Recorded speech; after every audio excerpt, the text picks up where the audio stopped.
This week on Africa Weekly, we travel to Somalia, where the country's only free ambulance service is at risk of closing down due to a lack of funding.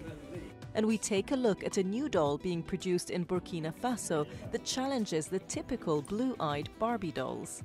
But first, a summary of the stories that made the headlines this week.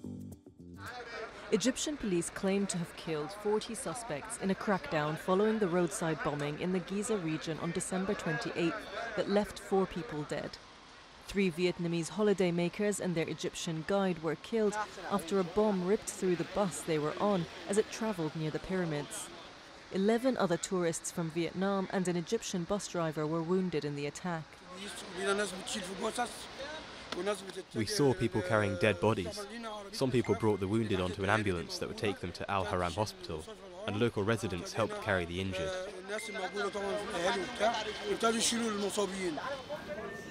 According to the Interior Ministry, 30 alleged terrorists were killed in separate raids on Saturday morning in the Giza Governorate, while 10 others were killed in the rest of North Sinai, without directly linking them to the attack.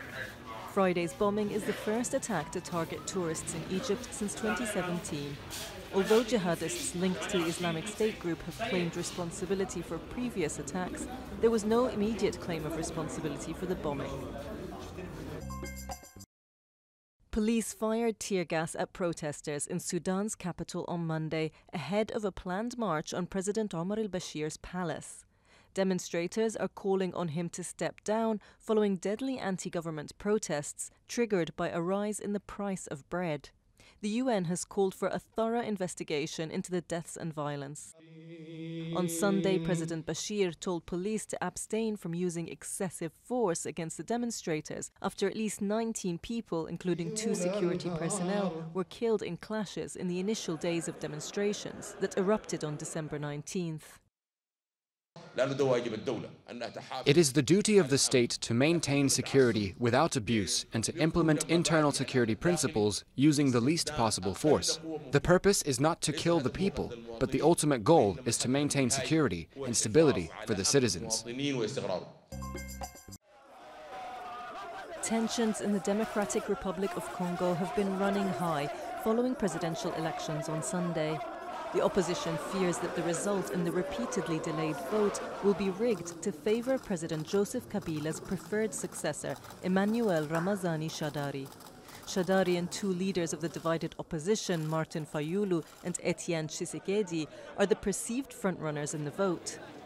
On Monday, the authorities cut off the internet, a move that opposition activists said sought to gag communications and stifle transparency. The Election Commission had pledged to issue provisional results by Sunday, but now say these may have to be postponed. Definitive results were due out on January 15th, with the new president to be sworn in 3 days later.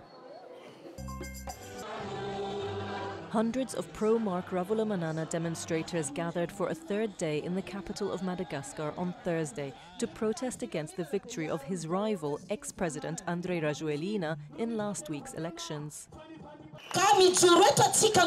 We're here for the truth. Don't worry, we'll always ask for the truth.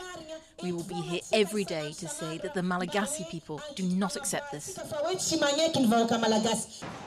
Police used tear gas to disperse protesters during Wednesday's rally, with demonstrators vowing to stage regular protests until the High Constitutional Court formally pronounces the winner on January 8th.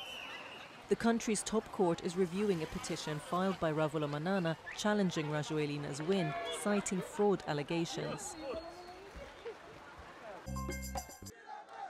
Mauritanian opposition MP and anti-slavery campaigner Biram Ould Abeid, who was on trial in the capital Nouakchott for threats against a journalist who ended up withdrawing his complaint, was released on Monday. I didn't do anything. I've never committed a crime. Abeid is president of an unlicensed NGO called the Initiative for the Resurgence of the Abolitionist Movement. He has been in custody since early August 2017 after the journalist filed suit against him for slander, insults and incitement to hatred.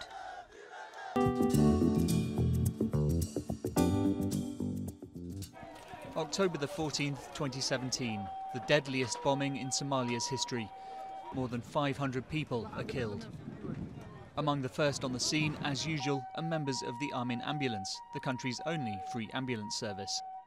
Today, its existence is under threat. It's true. Our free ambulance service is likely to stop because of financial constraints. People rely on this service, directly and indirectly. When there is an attack, we go there to save the wounded. A trained dentist, Abdul Qadir, created this service more than 10 years ago to make up for the lack of free ambulances in Somalia's capital, Mogadishu. He invested over $4,000 of his own money to turn an old minibus into an ambulance.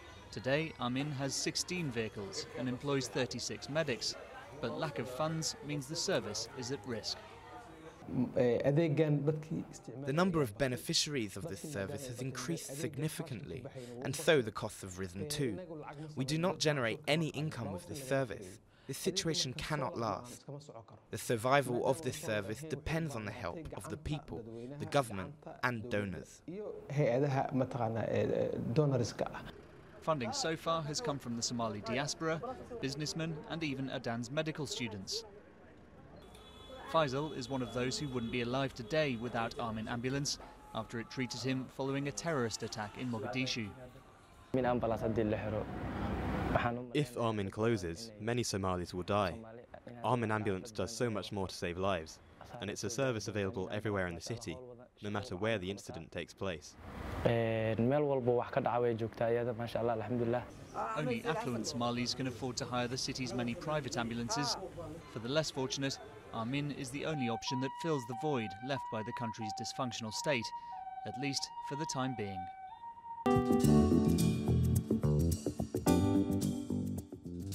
In Burkina Faso, a new-look doll is hitting the shops. Challenging the typical blue-eyed Barbies, these dolls are designed to resonate more with the local population. I see these beautiful dolls. Normally we always see European dolls. It's the first time I'm seeing something like this here, and I'm happy. I want to buy some for my friends. The dolls are locally made, by Africans, for Africans.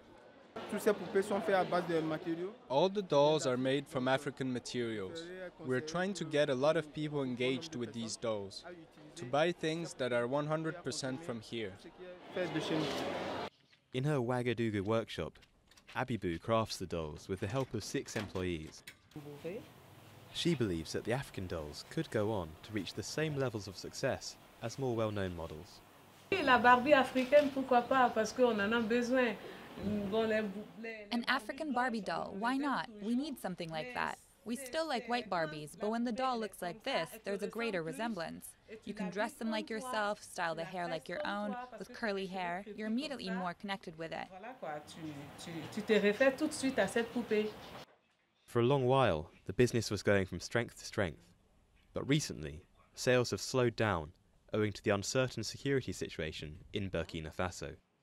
The threat of jihadist terror attacks has kept away both the tourists and the wholesale buyers that represented a large part of their market. But Abibou hopes business will pick up again soon, and she'll be able to supply more African children with dolls that they can identify with.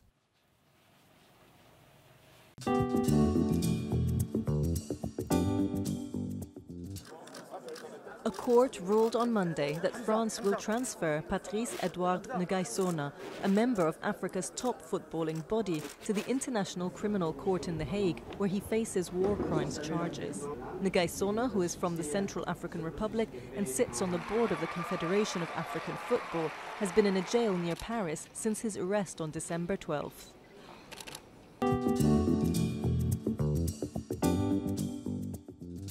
Over 50 minstrel troops and thousands of spectators took to the streets of Cape Town on Wednesday to celebrate the annual 2nd of January street parade. The parade is an age-old tradition in Cape Town and dates back to the era of slavery, when slaves were allowed to celebrate New Year's Day on the 2nd of January. Spectators camp in the street for up to 5 days for the best viewing spot.